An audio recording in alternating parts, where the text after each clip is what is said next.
বৃষ্টি ভেজা একটি গভীর রাত। দূর দূরান্তে শুধু মেঘের গর্জন আর বজ্রপাতের আলো। এই রকমই এক রাতে ঢাকা শহরের পাশে অবস্থিত পুরাতন গ্রামের নাম কালীনগর। সেখানে জনবসতি কম, কিন্তু গা ছমছমে কাহিনীর অভাব নেই।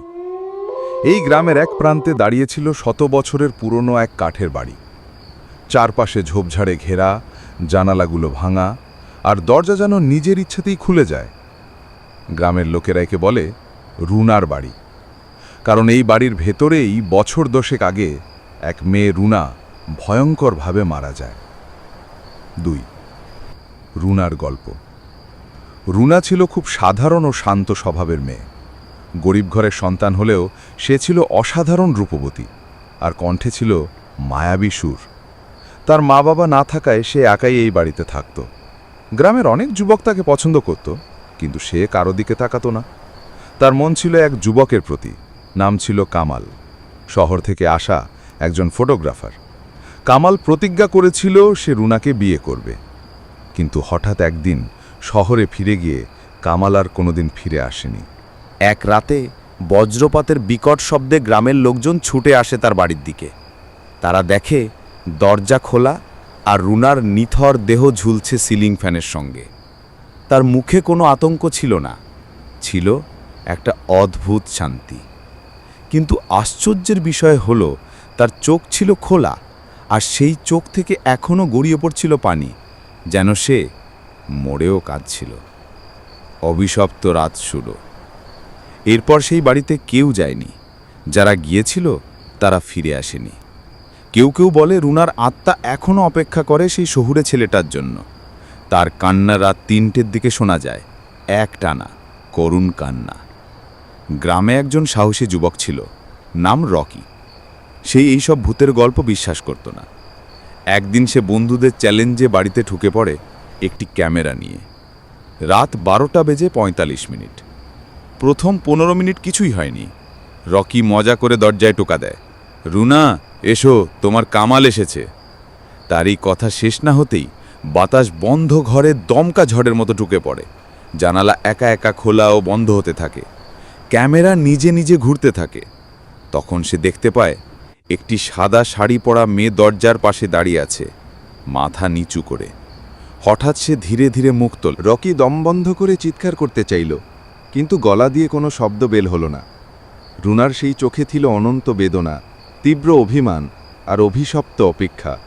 সে বলল, তুমি কামাল না, কিন্তু তুমি কথা দিয়েছ। তারপর রুনা ধীরে ধীরে ভেসে এলো রকির দিকে, গলার স্বরে কষ্ট। আমি এখনো ওর জন্য বসে আছি, ও কেন এলো না? 4. স্নেহের মায়া আর ভয়ের মিশ্রণ। রকি কোনোভাবে বেরিয়ে আসে, কিন্তু তার জীবন আর স্বাভাবিক হয়নি। সে মানসিকভাবে ভেঙে পড়ে, কথা বলা বন্ধ করে দেয়।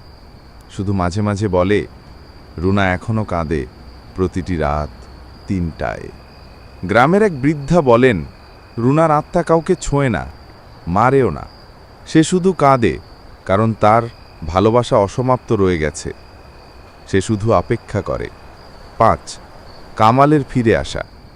10 বছর পর এক ভিন্ন চ্যানেলে সেই ঘটনার উপর ডকুমেন্টারি করতে আসে একটি টিম। তাদের সঙ্গে ছিল একজন লোক, মাথায় টুপি, মুখে দাড়ি, চোখে কষ্ট। সে ছিল কামাল। কামালের ফিরে আসা। 10 বছর পর এক ভিন্ন চ্যানেলে সেই ঘটনার ওপর ডকুমেন্টারি করতে আসে একটি টিম। তাদের সঙ্গে ছিল একজন লোক, মাথায় টুপি, মুখে দাড়ি, চোখে কষ্ট। সে ছিল কামাল। সে এসেই কান্নায় ভেঙে পড়ে, বলে, আমি ফিরে এসেছিলাম, কিন্তু রুনা তখন আর ছিল না। আমি ভুল করেছি। সে রাতে সে একা রুনার বাড়িতে ঢোকে, একটি লাল গোলাপ হাতে। সে বলে, রুনা, আমি এসেছি, ক্ষমা করো। রাত 3টে। হঠাৎ বাতাস থেমে যায়, ঘর নিস্তব্ধ। হঠাৎ জানালার ফাঁকে এক মিষ্টি সুর ভেসে আসে, রুনার গলা। তুমি তো এসেছো, আমার আর অপেক্ষা করতে হবে না। পরদিন সকালে ডকুমেন্টারি টিম দেখে কামাল মেঝেতে শুয়ে আছেন, চোখ বুজে, মুখে এক শান্তির হাসি। পাশে একটি লাল গোলাপ শুকিয়ে আছে। ঘরে আর কোনো কান্নার শব্দ নেই। গ্রামের মানুষ বলে, রুনার আত্মা হয়তো এবার শান্তি পেয়েছে। শেষ কথা।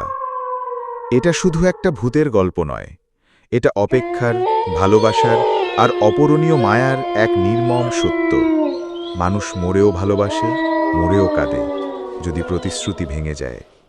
এমন আরও গল্প শুনতে চাইলে আমাদের তালুকদার ফ্যাক্ট বাংলা ইউটিউব চ্যানেলটিকে সাবস্ক্রাইব করে রাখুন। দেখা হবে নতুন কোনো গল্প নিয়ে। ততক্ষণ পর্যন্ত ভালো থাকুন, সুস্থ থাকুন। আল্লাহ হাফেজ।